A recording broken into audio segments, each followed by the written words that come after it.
often do you get anything newsworthy NFL-wise, like really newsworthy, in the first week of May? Typically this is a quieter time as we get into OTAs, but the football gods have blessed us today with a little bit of news that we're going to chew on, and we're going to use this as a jumping off point to chat about just receivers and pass catching groups in the NFL at large. George Pickens traded to the Cowboys from the Steelers. Here to dig into that with me and more about wide receivers around the NFL, it is my good buddy Derrik Klassen. Derrik, how you feeling, man? Doing good. I almost am shocked some of this stuff didn't happen sooner. Usually, maybe teams were also taking their 1 week break after the draft and being like, all right, let's everyone just settle down. We'll think about shuffling the roster after the fact. But now it's a couple weeks later, and we do have some stuff to talk about. Like I mentioned in the intro, we were going to do our first episode of our Lingering Questions series today. We're going to push that back a week. I had some issues accessing my film this morning, and so we didn't want to force that in a way that felt unnecessary. But again, we were blessed with a little bit of news. Let's dig into this.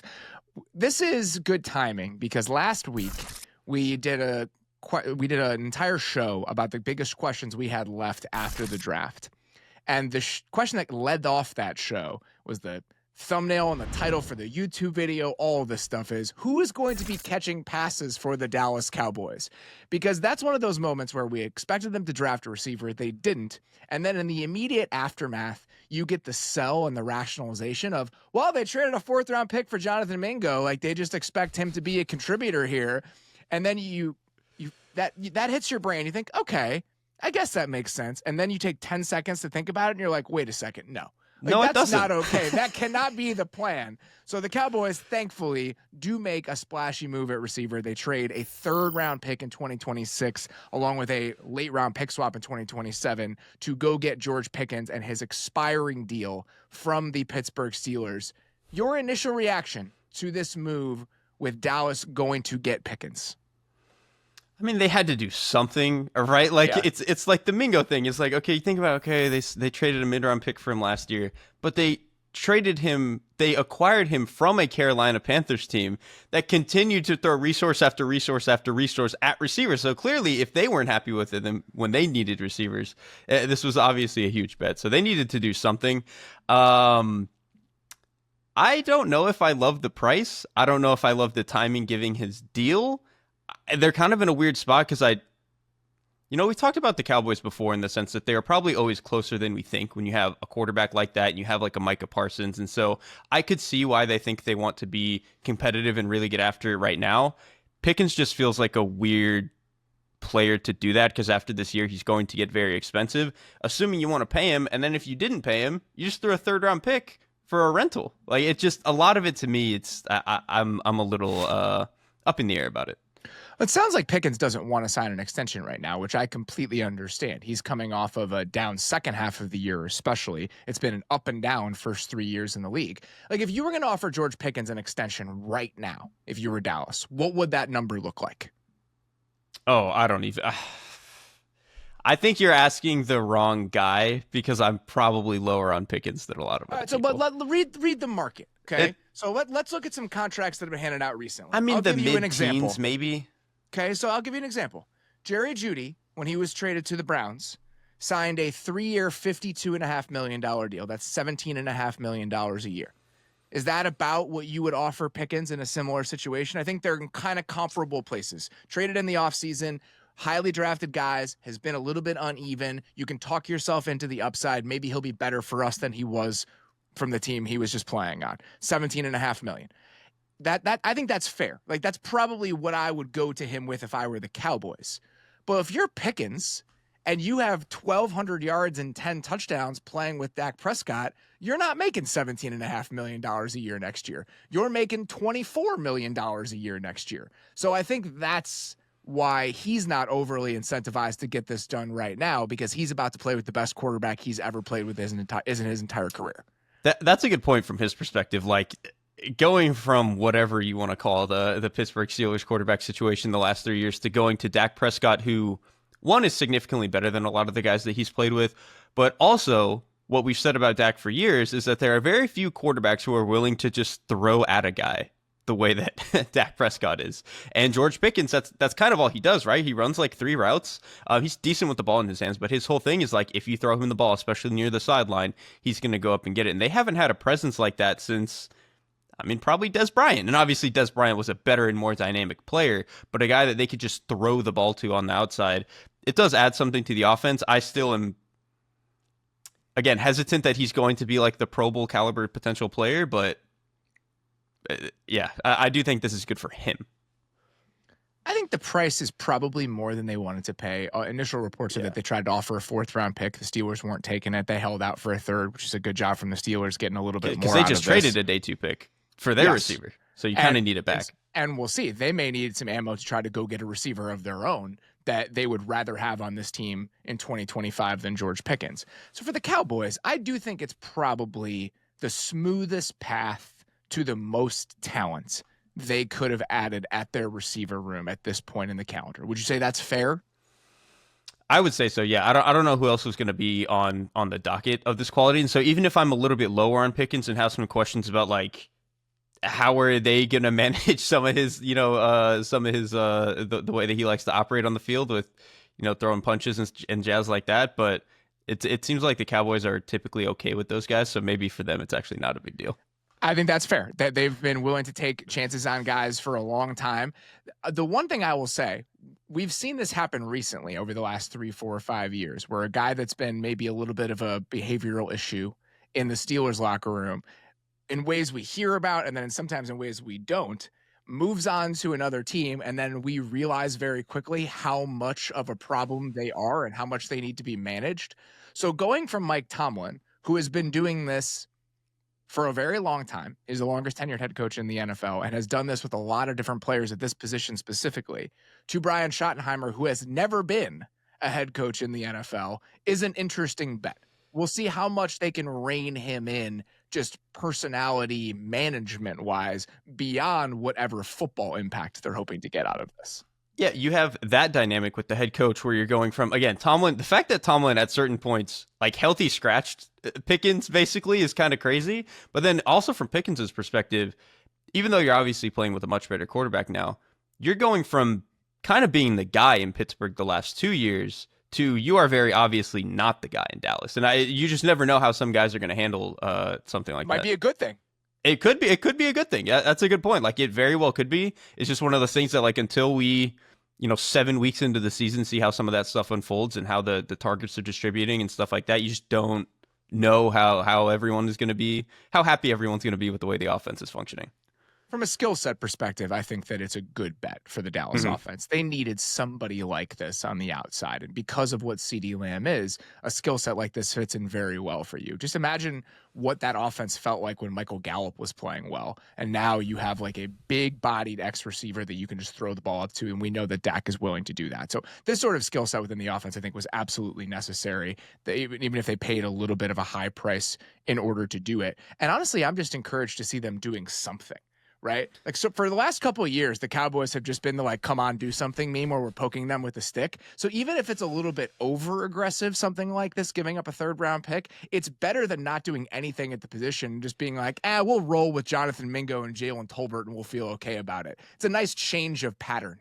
That's a good point. Like there are some times where I need to accept that even if I didn't love the execution of whatever the idea is good, which the idea is go get the best receiver that we can on the market and actually be aggressive in a way that they haven't in, I mean, Lord knows how long really. And so sometimes I just need to accept that like this could work out better than I think. And I love the idea of it. So that's already a good sign for them. It is pretty telling though that the Steelers, who don't really have another option in their receiver room, even if there is redundancy with DK Metcalf and George Pickens, were willing to move on from him for a 3rd-round pick. I don't know what the Steelers do now. You look at it at this moment, you have DK Metcalf, you have Robert Woods, you have Calvin Austin, who they like more than I think the outside perception would tell you, and they have Roman Wilson, who was hurt last year. We'll see what he can be in year 2. But I still think there's going to be something else coming here. I don't know what that's going to look like. A couple names I would throw out. Is this an Amari Cooper team? Does that make sense? with a DK Metcalf? Potentially. Obviously, he had a big fall off at the end of last year, but if you just want to take a chance on a guy a little bit later in free agency.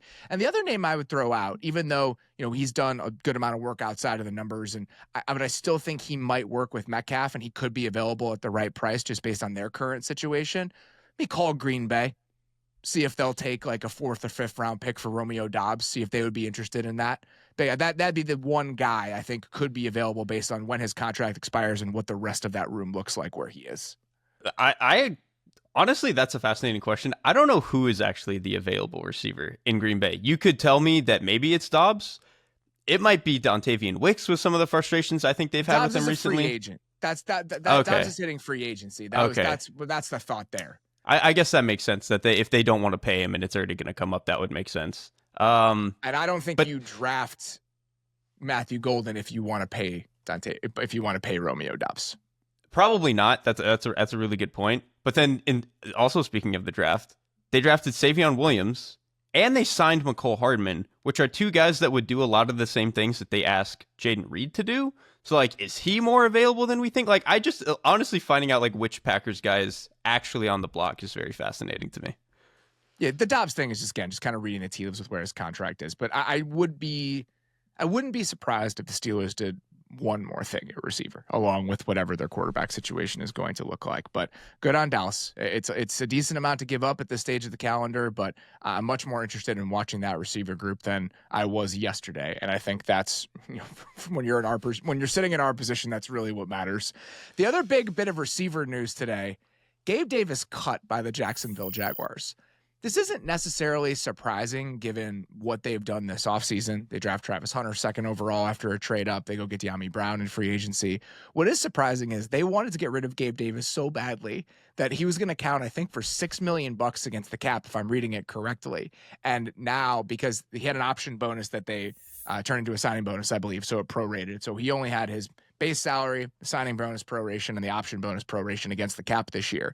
And so it was only going to be $6 million, and they cut him, and now they've incurred a $20 million dead cap hit by cutting him. Maybe that'll change. Maybe they make him a June 1st, stuff we don't know right now. But as it currently sits, that's my understanding of the situation. So them giving him $24 million guaranteed, including, I think, $14 million guaranteed in 2025 when he wasn't going to be in their long-term plans. You probably could have seen this outcome on the horizon even when they signed this deal. This seemed like a Jaguars special where it was a contract that was signed for him only to be released. This was definitely on the horizon. What I will say, I think what we're learning about James Gladstone is that he is very intent on making it clear that this is his show now. This is not the old roster. He is, if you are not a very obviously useful player from the previous regime, take your shit and go. And Gabe Davis was one of those guys that you could absolutely talk yourself into why he would still be a functional player on this team, even if he's only going to be your wide receiver 4 or whatever. Maybe you like the size, maybe you like some of the blocking, whatever. But I think Gladstone was if this is not clearly part of the offense, and maybe Cohen as well, if this is clearly not going to be a useful part of the offense, let's just move on from as many guys from the last regime as we can. And I probably would have done the same thing, so I don't blame him at all. It's funny how between this and the Hunter trade, how intent he is on being this is a very different era of Jacksonville football. Also, just playing the Rams hits. The Rams have never been afraid of dead money. They'll move on from guys, even if they had to eat a decent amount of it. They'll throw picks around. Is there a team you think makes sense for Gabe Davis? Looking at wide receiver depth charts around the league right now, the Jets is the team that I would throw out, but it's we already have a Gabe Davis at home. They have Josh Reynolds and Allen Lazard already, so I'm just not sure how much that necessarily makes sense. A couple more teams that we'll talk about that have holes at receiver. Is there anyone that jumps out to you initially as you think about potential Gabe Davis landing spots? I mean, if Cleveland just wants bodies, I don't really think that that's a bad idea. Washington, truthfully, still needs some bodies. That's and they don't the exact team I was thinking about, just to kind of insulate yourself a little bit. And they don't have big receivers to begin with. Even disregarding, maybe do you need depth? Is Deebo going to get hurt? Blah, blah, blah. Deebo is kind of your biggest guy, and he's... Well, Noah Brown's a big guy. Noah Brown is their dirty work guy. I guess that's a good point. I guess I conceive of him a little bit differently than I do Davis, where... in my mind, Brown is a little bit more over the middle dirty work, whereas Davis is a little bit more vertical as a size threat. But no, that's a good point. But still, either way, you can see the role for him, right? For Gabe Davis, you can see why he would be useful to a team like that.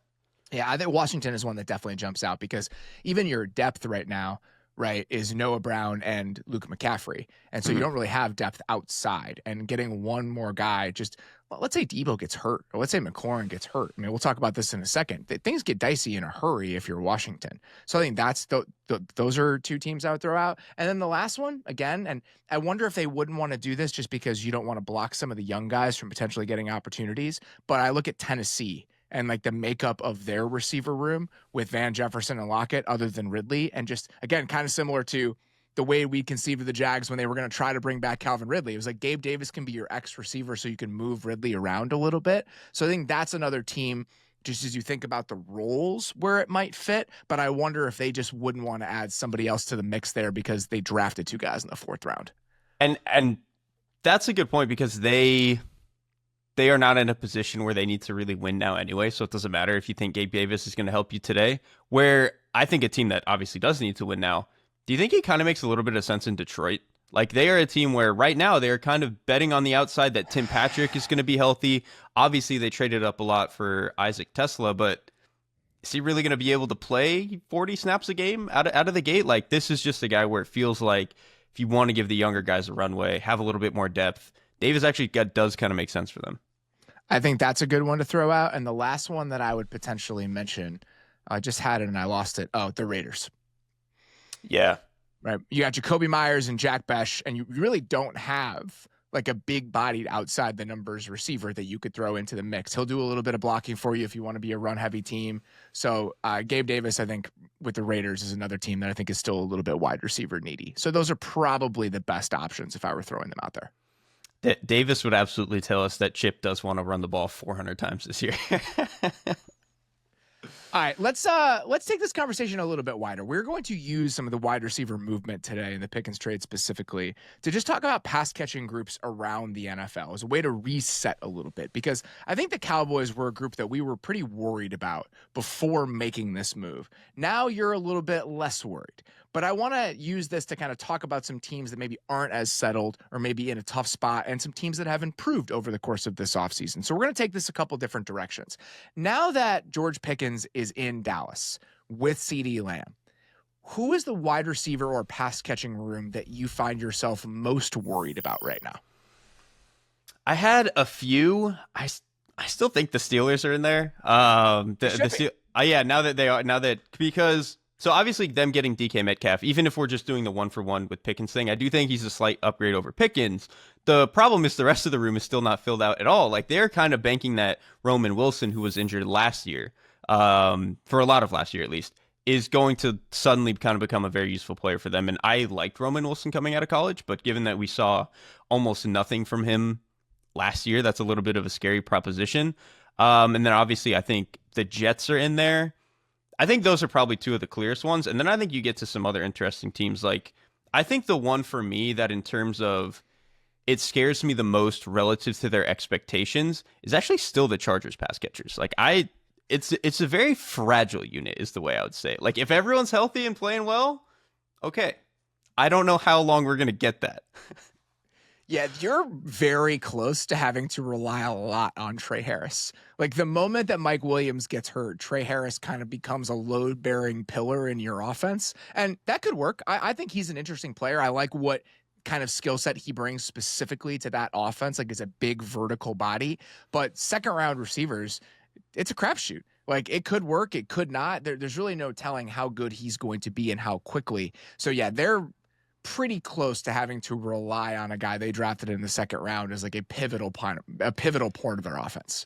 Because their leading tight end is still Will Dissly, which last year when they made the signing, it was like, okay, this is a good, let's just get an adult here. We're going to check this box. It's going to be fine. And then I think we all assumed, okay, next year they'll do something interesting. They'll sign another guy. They'll try to draft someone. And it was a great tight end class, and they kind of just passed it by. And it's just a lot of questions still on this pass catcher unit. I think those are a couple of good teams to throw out.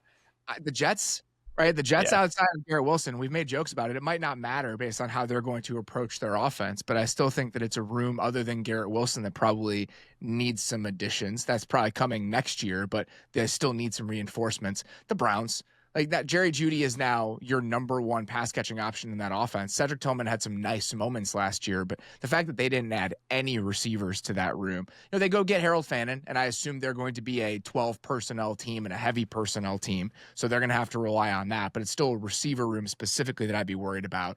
We touched on Washington. Like right now, let's say Deebo gets hurt. Okay. And he has been banged up. Let's say he gets hurt and you lose him for 6 weeks at some point in the middle of the season. What are we doing now? Now it's Terry McLaurin and Noah Brown and Jalen Lane, and we'll see if Luke McCaffrey can come along for you in year 2, but that's a fragile group. You talk about fragile receiving rooms. So that's one I would throw out. And then another one, these guys are literally fragile. Depending on when Chris Olave and Rashid Shaheed are back, the Saints could be in a pretty rough spot early in this season.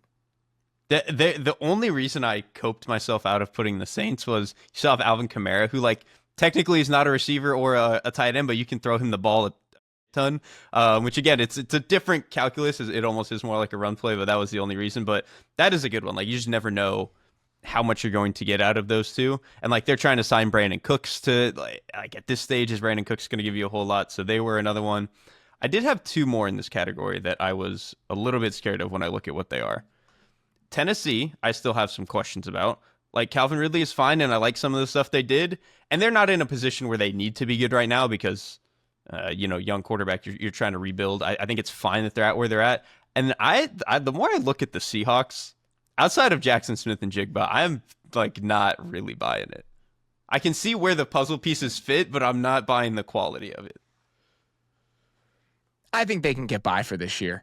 We'll see what they can probably potentially get out of Torrey Horton. And Cooper Kupp is still a useful player. And I think he got paid a lot of money when you look at the AAV, but they're not committed to him really beyond this season. I am surprised they didn't attack the position a little bit earlier in the draft, but I'm also not, because I get how they spent their early draft capital, right? Everything they did made sense. I just think that anytime you're going to move on from a guy like DK Metcalf and you have other holes on the roster, there's a chance that you come out of the entire offseason without a proper replacement. It's just a very different feeling group than it has been over the last couple years, right? You have MVS as your big vertical body there, and he fills that role for the, we know what he is. What he is. We don't have to dress it up. You've paid a price. You're getting what you pay for with that, where he's making $5-6 million a year. You know what he is. But other than that, essentially swapping out Tyler MVS for DK Metcalf and Tyler Lockett for Cooper Kupp, it's just a very different sort of room than it has been over the last couple of years. I mean, before they got JSN, it was really Lockett and Metcalf, and they were using all that 12 and 13 personnel in 2023 and I think mostly in 2023 when they were a little bit banged up. I mean, those are the two, that was the most vertical receiver room probably in the NFL with those two guys. And now you just have a very different sort of group and a very different sort of offense. And so I think that there's probably a little bit there where we're having a hard time processing it because it's such a shift. I think that's a really good point. I think there's some of that. And then I think there's also, I'm doing a little bit like the Chargers thing where it's not a bad room, but because you actually have some aspirations of being a pretty competent and functional team, that maybe I'm changing the bar a little bit compared to some of the other teams that might not be so sexy right now. I have a lot of JSN shares in keeper fantasy. Well, he's the bright spot. So I'm probably talking myself into the 150 target JSN season as part of all of this. I mean, that might be where we end up with that group. Let's go to the other side of the spectrum here. I want to talk about the teams that you think are most improved from a pass catcher perspective. We're going to touch on this in some ways as we go through all of the off seasons, but I want to dig a little bit deeper on this position group specifically, again, kind of in the wake of the Pickens move. Are there a couple teams that jump out to you as you look at what those pass catching groups look like now compared to what they looked like 2 months ago, where you think they've made real strides? Yeah, I've got 2, one going from horrific to hopefully functional, and then one going from good to hopefully great. The bad to functional is probably the Patriots, right? You signed Stefon Diggs, and if he's again only 70% of what he used to be, that's fine. That's better than a lot of what you were playing last year. You signed Kyle Williams, who we like. Mac Hollins, again, it's like MVS. He is what he is, but he serves a role and he's going to do something for your offense. And then even in the backfield, Travion Henderson is a pretty good pass catcher and gives you a little bit of something there. So they've raised the floor a lot, I think, for them. The other one I would throw out is the Rams, obviously. One, you signed Davante Adams. And so even though they lose Cooper Kupp, I still think Adams is, one, a better player right now than Cooper Kupp, but also gives them a little bit more outside, usefulness than I think Kupp was at this stage. And then I loved Terrence Ferguson as a tight end. And I think he gives you a little bit more juice, a little bit more fluidity over the middle of the field than a guy like Higbee did. So I really liked a lot of what they added. If it's from what the 2024 group was as a whole, I think it's definitely the Patriots. Adding Stefon Diggs. I'm excited about Kyle Williams. They have Travion Henderson now. I think the overall competency of that group is just going to be in a different tier. If it's from where the receiver group was at the end of last season, I think you kind of have to throw the Texans in there, right? But at the end of last year, it was Nico Collins and Hutchinson and just not much else. And now you have Nico Collins. No matter what happens with Tank Dell, you have Nico Collins. You have Christian Kirk there now, and then you drafted both of the Iowa State guys. There is a chance they have a glut of receiving options on the Texans this year, even if the receivers, come along, even if the rookies come along at a rookie pace. So I think based on where they were in those playoff games and where they are now, it is potentially a very different feeling group in Houston. I like that framing a lot because I didn't really think of it that way. I was trying to think of, what was in my mind the ideal version of whoever this team's offense was last year versus what we're getting now, whatever I think the ideal version is supposed to be in 2025. But that's a great point because I think when I was looking at the Texans, I was like, oh, well, they technically had Diggs and Dell last year, and obviously it fell apart for them, but I wasn't conceiving of it that way. But given, again, what this team was in week 18 or 19, if you want to call it, for the playoffs, compared to what they are now, got a lot more options and I think a lot more players to work with for sure. Are there any other options even as I look at all of the depth charts? Is anybody we're leaving out or anybody that's on the line for you? I think those were kind of the obvious answers for me. Those to me were the obvious. And then I think the other one, at a certain point, you're kind of just betting on rookies, right? You could say Carolina if you want and just betting on McMillan. Well, so let's save that because we're going to talk about the most impactful picks from this group. So let's save that. I think this is, to kind of tie a bow on this point, which teams are most improved. We'll get to the most impactful signings and picks here in a second. It wasn't a huge offseason for receiver movement. And so I think that's worth acknowledging too. I mean, the prize of free agency was Davante Adams, who didn't even really hit free agency, right? He signed before free agency started because he had been cut. Other than that, I mean, the biggest free agent contracts at receiver to be handed out this offseason were to Josh Palmer. There weren't that many guys available. And even in the draft, there was Hunter, McMillan, and then you went a little bit deeper into the draft before you even got another receiver. So it was a decent receiver class, but not a very good one. So I don't think there were a ton of investments at that position. So it shouldn't necessarily be surprising that there aren't a lot of groups that feel a lot better now than they did at the start of free agency. Yeah, this was not a very seismically shifting pass catching offseason. A lot of the rooms you feel the best about are just young guy is going to take another step, or he was incredible last year. You look at the Jaguars and it's okay, they added Hunter, but you're excited about them because we already saw Brian Thomas Jr. be incredible. So it's just not a whole lot of movement. You alluded to this a little bit. I wonder if you have any others. Who do you think is the most impactful signing or pick at receiver that has happened over the last couple months? To me, it's Davante Adams. And it's the easy one, right? He was the best available veteran that you were going to get because a lot of the other guys, the T. Higgins, Chris Godwins, they all went off the board. And Adams, again, it's not just that he is a better quality player than Cooper Kupp was. And I do think that that's true. It's that Cooper Kupp was still, even though he can play outside a little bit, he's not really going to be that much of a vertical presence for you. He's not going to be a speed threat from the outside. Adams can be a legitimate run your backside dig route type of player. You can just throw him the ball on any type of fade, any type of vertical thing. He is going to be a true, I can win and separate one-on-one guy, which they haven't had in a while. They were betting on Tutu Atwell to be that guy for a while for them. And if anything, you saw some flashes on some of the dig routes, but that was kind of it. And even for as good as Puka Nacua is, he is not a separator. He's a bully. He backs you down in the paint. That's the style of player he is, which it works. Obviously, he's an all-pro level player, but Adams brings something that's so different that they've been missing since the Odell Beckham run. And I think I'm not going to do that because they're running it back like that, they're going to go make the Super Bowl again. But I do think it makes the offense more dynamic in a way that they were definitely missing. That's absolutely the headline grabbing one, right? Like, and I think everyone is excited about that move. It makes sense. Like the moment that it happened, it was kind of like, of course, like we probably should have made that connection much earlier based on what they need and what he's bringing to the table. Anybody that's like one or two lines down for you that you think is within at least spitting distance of what that Adams move was for the Rams? In terms of, I mean, like, again, Josh Palmer, I do think gives something to the Bills that is probably going to be useful. And then that's the one I was going to say. I mean, again, because there not that many guys signed. And if, you brought up a great point a while ago when we were talking about this. If he can just do some of the stuff they thought Amari Cooper was going to do for them, or did for them in like the first few weeks that he was there and then kind of tapered off, that's probably enough. And I think they expect him to do a little bit more than that, but I think that would be useful. Other than that, for me, it's probably just the rookies in terms of like big time impact that I think we're going to get. Like I would probably say Tetaroa, McMillan, and then obviously Travis Hunter. I was going to take us to the picks next. So McMillan, Hunter, obviously those guys drafted in the top 10. Any others that you like when you see now where the guy has landed and you see the receiver room that he's in, you're like, this can be, if not transformative, then make this feel like a very different sort of offense than it felt like before, other than McMillan and Hunter?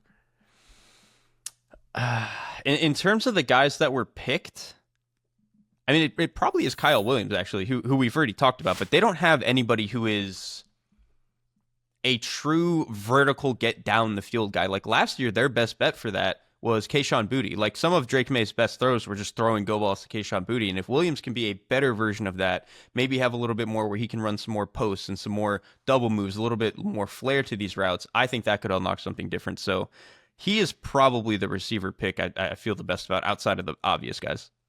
Yeah, he was the one. I was going to ask you what your favorite like sneaky, impactful signing or pick was. He was going to be mine for just the draft pick. Mm-hmm. That and Trey Harris. Like I think that Trey Harris has a chance to be, they're going to have to rely on him. And again, it's a crapshoot when you have a guy that you drafted in the second round. But I feel like he is the sort of player that they just didn't really have last year. Like Quentin Johnston is a big-bodied, fast guy, but he's not really a good vertical receiver in the way that I think Trey Harris can be for that offense. Like, it's just so easy for me when you think about the way that Trey Harris was used at Ole Miss and what Justin Herbert is, to imagine Justin Herbert throwing like javelin post routes to Trey Harris within this offense, right? It's so easy to see. Like I've seen Herbert make that throw 100 times, and I've probably seen Quentin Johnston drop it a dozen times against the Bucs, like his rookie year. Like, and Trey Harris isn't that fast. He's not Jalen Guyton fast, but like being used in a similar sort of role, it's just not hard for me to connect the dots there.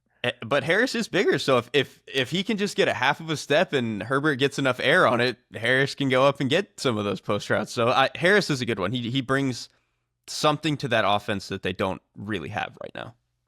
I'll be curious to see what the makeup of the receiver room is in Houston, right? Like I don't love Jaden Higgins as a player. I don't love him as much as I like Jalen Noel in the draft. We've talked a lot about this, but I'm really curious because I went on a Texans podcast during the season last year, and it was late at night, and we had a really good conversation just about like where the Texans were at. It was actually this offseason, excuse me, and one of the co-hosts was talking about how much he loved Jaden Higgins. And one of the reasons that he loves Jaden Higgins was that he felt like by going out and getting a big body guy like Jaden Higgins, they could start using Nico Collins in some different ways. And I hadn't really thought of it in that way. And then when the Texans drafted Jaden Higgins, we were exchanging some messages and I was like, you called that. Like it's a good way of thinking about it. And now I'm like, okay, it's a different system with Nick Haley. Like it's not going to be the same offense, even if it has some shared DNA. And so the ways that you're using those receivers are maybe a little bit different. So just the deployment of all of those guys in Houston and how impactful or important those rookies are going to be, that's one that I'm really curious to see how that shakes out. And you mentioned Tennessee, like, I just don't know what to make of that room and like what the roles are going to look like and how impactful or useful the rookies are going to be. But I have to imagine they're going to get a lot of opportunities. And then the last one is just what the Bears are going to be. Like what Luther Burden and DJ Moore and Roman Dunze and Colston Loveland are all supposed, and Cole Kmet are all supposed to be within the same offense.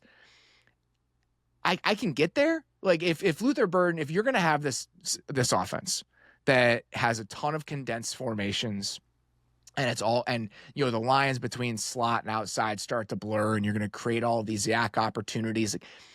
In the abstract, I do understand it, and I do understand how these pieces fit into it. It's just hard to envision it's hard to envision the nuanced differences in how you're going to use a DJ Moore and a Luther Burden. Maybe the right answer is they're not different at all. You're using them in the same exact way. Maybe that's the place that you they're just have a BS offense. And the guys are just supposed to be interchangeable. Like maybe that's how you're thinking of it, but that's one where my imagination I haven't been able to get there with it yet. But I do think that Burden is talented, and like there's a chance that he is really impactful from day one if he's utilized in the right way. I'm like mildly scared that they kind of just spent a second round pick on what might be a gadget player, a lot of the ways that they were trying to use Jameson Williams early in his career. But if he's good enough at it, then it's probably Jameson Williams is the 11th pick in the draft. I know, right? Well, that's a whole other thing with the Jameson Williams and how he's how long it took him to come along and why. But if he could just be that 12th, like for a second round pick, that's really not that bad. The last thing I want to say is going back to Houston. The Higgins thing is a really good point that it might unlock Collins in some ways, because I think forever we've talked about that with CeeDee Lamb, right? Like, oh, you need another guy in there so we can use CeeDee Lamb in all the ways that we want to. I guess I just never conceived of Nico Collins that way because you just don't need it. Like he's already amazing and he does all this stuff that I just didn't think of it that way. And then I also think if they want to be a little bit more of an aggressive rushing team, you kind of need bigger bodies like Higgins who can maybe throw their weight around a little bit and help blocking, because for as good as we thought maybe the drop back game could be last year with Dell and Diggs, they're not moving people in the run game. And so I wondered if they just wanted some more bodies there. All right, so last thing here. I just wanted to ask you about the groups now that most of them are fully formed, that you are maybe more excited to watch than you thought at first glance. So who are a couple of those options for you? So I have one like cheating one, and I have one actual one. My cheating one is that, so what I thought the Bucks pass catching room was going to be 3 months ago, I thought it was going to be Mike Evans and Jalen McMillan. I thought Chris Godwin was going to be gone, and I didn't know who they would add. Now it's Mike Evans, Chris Godwin is back, they still have McMillan, and they drafted Emeka Egbuka, who I think is a very, very good player. And so even if it feels like a crowded room to me, it's a much better room than I thought, again, we were going to get 3 months ago. So there's that one. And then to me, it's cheating, but I will take it. Cheating. I will accept it. But it's a little bit right? If you thought about what the Bucks might be before they let go Godwin, it was like it's a different room than it is now. My actual answer is the Cleveland Browns, and this is not a unit that I think is going to be good necessarily. I'm just kind of fascinated by how this is supposed to work out, because we talked a little bit. Stefanski's probably trying to run the offense a little bit more like how he wanted to 3-4 years ago. I think that could probably be good for a guy like Cedric Tillman, and he's probably going to get a bigger role now. Quinshaw Judkins is a guy who catches a lot of passes. Last year, the Browns had the 4th lowest percent of targets to running backs. And Judkins, I think, crazy, at least considering what they used to be. I know, exactly. And like it just feels like it was such a separation from what Stefanski was when this offense was really good. And so Judkins, I think, helps them there. And then they drafted Harold Fannin, who I think is going to help them get back into 12 personnel and kind of stretch the field that way. So this is not a unit that I'm like, oh, I'm excited they might be like top 8 pass catcher unit. It's more just like I'm truly fascinated to see how this thing is supposed to work out. That is the commentary and the thought process of a very disturbed person. I don't really deny that. I can't wait to watch the Jerry Jeudy, Quinshaw Judkins, David Njoku, Harold Fannin, Dylan Gabriel Browns. It is the statement made by a very unwell man, and I seriously appreciate that. I'll follow that up by saying I'm excited to watch the Raiders. Like whatever this is supposed to be with Brock Bowers, Jack Besh, Jacoby Myers, and then whatever pass catching Ashton Genty is giving you, Michael Mayer thrown in there. Like it's just like an island of I say misfit toys in the sense that they're positions of strength and there are guys you're going to rely on that aren't necessarily the centerpieces of other passing games, right? Like that's all I'll massage this. I think that's what Bowers is for you. It's like if you created a pie chart of like where most teams funnel their resources and funnel their targets. It's like majority of the pie is towards the receivers, but with the Raiders, it's like them and the Niners, who are just in a completely different world in the way that their offense is probably going to function. And even the Niners have Ayuk, and the Raiders don't have an Ayuk. I like Jacoby Myers, but yes, I think that's correct. And again, we made a lot of comparisons about what this Raiders team felt like earlier this week, and I think the early Andy Reid Chiefs is a place where I landed, and I think that you could kind of easily see some of the comparisons there. So that one is an answer for me. You kind of alluded to this earlier, talking about Travis Hunter. I'm very excited to watch the Jags receiver room. And I even include De'Ami Brown in that mix. I liked the De'Ami Brown signing. I get why they did it. It's just one of those moves where going back and watching, I don't know, I probably watched all of De'Ami Brown's targets from last year while we were doing our free agency shows, because there were only like 50 of them. It was pretty easy to do it quickly. And I watched the way that Washington was using him, especially in the screen game. And it was like, oh, I get that. Like, it just as a screen guy within that screen game that Liam Cohen is likely bringing to Jacksonville, like, I get wanting somebody like that at that price in a world where we didn't know if they were going to be able to have Travis Hunter. So that group of pass catchers, even without Gabe Davis now, like, I can get on board with that. Like, I do think that is going to be a fun group to watch, how they use Hunter, what his role looks like with Brian Thomas Jr. And I think part of the offense is doing a lot of the lifting here because of how much fun that group was to watch last year. But I do think that Liam Cohen has shown us that he kind of deserves the benefit of the doubt when it comes to finding interesting ways to get the ball to his playmakers. I think that's true. And I think some of what Cohen's best stuff last year was screens. And a lot of that was running back screens. But if we can assume that De'Ami Brown is going to get a little bit of work in the screen game and the jet game, I can see where his role is going to be. And I think of him in the same way that we thought of Marvin Mims last year, where it's like, this is, in theory, a guy who is a smaller vertical guy, you know, your Taylor Gabriel, something like that. And then the coaches at some point realized, well, what if we just gave him the ball immediately and see if he can do something? And it worked out in both cases. And so, honestly, getting De'Ami Brown for a 1 year, $10 million flyer when you just need another guy to help Brian Thomas and Travis Hunter, it's a pretty good signing to have made. What a fascinating pairing of guys who were signed to that contract this offseason. It was De'Ami Brown and Tutu Atwell. Got the 1 year, $10 million deal as like the third receiver role player on their respective offenses. And they, I think, combined probably like way less than Vita Vea does. Any more? Any other groups where you're just like, all right, now that the dust is settled, like, I'm very excited to watch what this is going to look like. I've got a couple. I mean, I am pretty fascinated by what we're going to get out of the 49ers. Like, because we just don't know what we're going to get from CMC. Kittle, I think, is still going to be pretty good. But then Ayuk is coming off of a season where he wasn't healthy. He ended his season not very well. And then Ricky Pearsall, I think he showed some nice signs at the end of last year, but we just don't know like how much volume is he really going to get this year. And then they actually signed a guy I forgot to mention in my sneaky signing that is good, Demarcus Robinson, 2 years, $8 million. That's actually a pretty good, like, hey, we just need a wide receiver 3 to be an adult and give us some okay snaps here. And I think that was a good signing. So how they formulate that room, how they bring along a guy like Pearsall, I'm pretty interested to see it.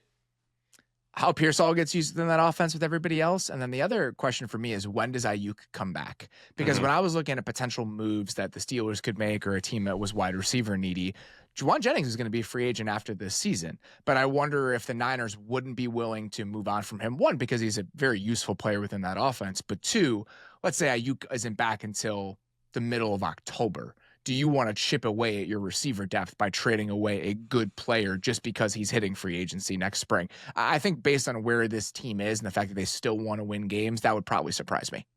Yeah, I think that's a really good point, because with the Ayuk thing, they're probably thinking, okay, let's try to get by until maybe late October, and then he can give us the push that we need to be a really serious playoff team. But what if you trade away Juwan Jennings early, Ayuk isn't back, and then you go like 2-4 and 5 in that then first Demarcus stretch, Robinson becomes like your number 2 receiver. Right, which listen, Demarcus Robinson serves a very important role. I don't know if he should be getting wide receiver 2 looks this late in his career.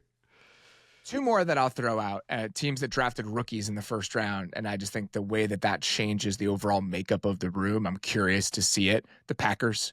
just like what Matthew Golden does to that group, and can that be kind of the skeleton key that unlocks everything for you? I mean, I know it's hard to rely on rookies that way, but we've seen first-round rookie receivers make a pretty immediate impact on some of these teams, and we've hit on this a lot over the last 2 weeks since they drafted him. But the skill set that he is bringing is just a skill set they haven't really had, and I think people are looking at what Matthew Golden is, and they're looking at the 40 time, and they're just thinking of him as this like speedy vertical receiver, and that's not. He's not like Brandon Cooks. About Matthew Golden, yeah, I just don't. I don't know. Like I even if he is like Brandon Cooks is not just a speed receiver. Like Brandon Cooks was a fully formed outside receiver who was a little bit undersized. Like Matthew Golden and Jaden Reed are very, very different players, and so I think that conceiving of Matthew Golden as like one more guy with a similar skill set thrown into the mix of this Packers pass catching core. I've seen people say that a couple different times since it happened. I think that's just a misunderstanding of like what type of player Matthew Golden is. It really is. Like he's not 1-to-1 for Wicks, but he serves more to me like that similar role where he's supposed to be your one-on-one beater, your slasher, you're that type of deal. He is more that kind of explosive rather than the just run straight, be good at that. Like that's what they have Christian Watson for. Yeah, exactly. And I think that's probably the right comparison, right? Like Watson is more of like a speed vertical player. I think that Golden is a vertical receiver, but to me it's about what he can do off some of those vertical stems. It's about some big like outbreakers, dig routes, comebacks, things like that, where you're having a guy that if he's one-on-one with somebody on the outside, you trust that you think he can win. They haven't really had that guy. Like that's been their problem, is that they didn't have that guy last year. So teams could just say, we're going to play a ton of man coverage against you because there's no one we think in this receiver room when it's not schemed up for them that is going to win a one-on-one opportunity consistently. The entire point of bringing in a guy like Matthew Golden is to potentially add that skill set to your room. And I do think he brings it in a way those other guys haven't really over the last couple years. If it works out, like in the best outcome, of course, right? Of course, absolutely. And it's fascinating to me because I just like who gets bumped out of the rotation, because it's not just that they already have a crowded room to begin with. It's that they also want to play a lot of 12 personnel because they have tight ends that they really like. So it's like you might not only get bumped out of the receiver rotation, but there just might not even be as many receiver snaps to go around for the other guys. So Golden will obviously get his fair share of looks, but it'll be interesting to see who else gets kind of bumped down. The other one, again, you think about hierarchy and how it's established when you add players of a certain caliber, and that's how I think about Carolina too. It's just now when you have McMillan in the mix there, what it does for Leggett, what it does even for, a Jatavian Sanders and just the other players that they have in that room. I do think that the whole offense, even if I didn't love McMillan to the degree that some other people did, I think the whole offense makes a lot more sense now when you add somebody with his skill set into the mix, to the point that I enjoyed watching the Panthers in the back half of last season with the guys that they had. Now you add him in there with Leggett and Jalen Coker and some of the other pieces that they have. I'm actually very curious to see what they look like and what they play like. I really am too. And like they have a lot of young tight ends that you just don't, like Jatavian Sanders they drafted last year, and he flashed a little bit, honestly more than I thought we were going to get from him as a rookie. And then they draft Mitchell Evans, who's probably just going to be more of a boring, tight end 2 type, which is fine. But like they did add a lot to this room. They even tried to bring back Hunter Renfrow, from the Raiders, when he had a year off. That's right. I'm more just like, I'm not obviously expecting him to do a whole lot for them, given that he's taken a year off, but I am curious to see, like, does he still have something? He's not that old, so that one was one of the more interesting signings of the offseason, I feel like. Yeah, and then I'll agree with you on the Bucs one, even though it's cheating. Like, just dropping Emeka Egbuka into that room is just, like, so stupid. It's definitely cheating, but that is one that, like, none of us had foreseen that the Bucs were going to take a wide receiver. And again, we talked about it, and when you think about Evans's age and Godwin's injury stuff and all that, it kind of makes sense why they would want to add an extra body. I just didn't think it would be the second best receiver in the draft in the first round. It's just not how I thought they were going to solve that.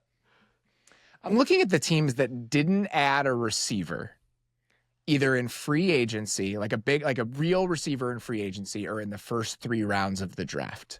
Okay. And what those teams are. Some of them are very surprising, right? The Browns are surprising. The fact that the Browns didn't really do anything there. They signed Deontay Johnson, but like Deontay Johnson's a flyer at this point, who knows, right? So that one's a little bit surprising. The Dolphins, Nick Westbrook-Akina was their big splash. Not surprising based on what they've invested in the position. The Falcons, not surprising. That is a position where they've invested a lot of resources over the last couple off seasons.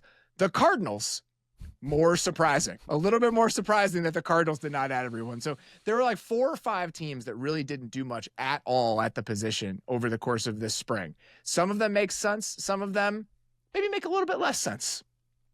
The Cardinals they're such a tough one because I would have liked one more body at receiver. Maybe a guy who's a little bit more of like a slot Z. He can kind of separate one-on-one, something like that. I just think Jonathan Gannon would have lost his if they spent another like top 100 pick on a skill player when he needs so much on defense, or spent any of that free agency money. Like, I think he was like this offseason, hey man, I need this for me. Like the offense is fine. You could probably make an argument that the Jets, I mean, they added Josh Reynolds and Tyler Johnson in free agency, which, those are smaller, more modest signings. Then they drafted Arian Smith in the 4th round. But again, the teams that said we're good and the teams that didn't, I think it's an intriguing group. And the fact that the Cowboys were in that group and are no longer, I don't think should surprise anybody. We all expected something to happen, or we thought it should happen, and it did. And thankfully gave us a decent amount to talk about today. We will return to the lingering question shows. We are going to start those up next week, so very excited about those. We'll hit a few of them before I go on vacation and then kind of get back with it a little bit later this summer. But for now, that is all we've got. We will have another mailbag coming your way on Monday, so please be on the lookout for that. For now, that's all we got. Appreciate you guys listening. We'll talk to you very soon. Thanks for watching The Athletic Football Show. Subscribe to the channel to keep up with us. Like and comment on this video, and we'll see you next time.